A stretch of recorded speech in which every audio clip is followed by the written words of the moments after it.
The descendants of a woman and her child who were murdered in Victoria's West more than a century ago have called for help from an unlikely source to find their final resting place.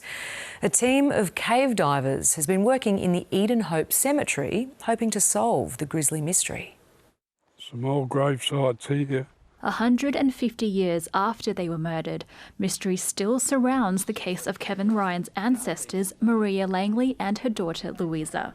We're here today trying to find the unmarked grave site of where they were buried. They were killed by Maria's husband, Robert Cook, who hid their remains under a log in Western Victoria in 1874.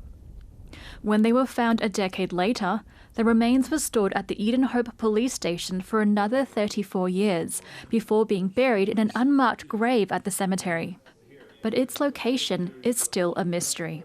All the records for the cemetery here in Edenhope were all burnt in a fire in the 60s, so we have no idea what part of the cemetery they're buried in. The way the ground penetrating radar works, it shows... Now help has arrived from an unlikely source, cave divers with their ground penetrating radar. We can drag over the ground and it can detect in shallow surfaces or below the surface if there are changes in the soil from excavations or digging or burials.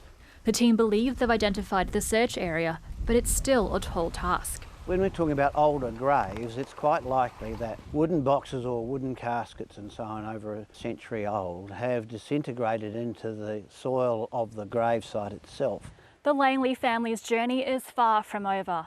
They now await the results of the scan, hoping they'll be one step closer to finding the final resting place of Maria and Louisa. Placing a headstone would be the ultimate honour.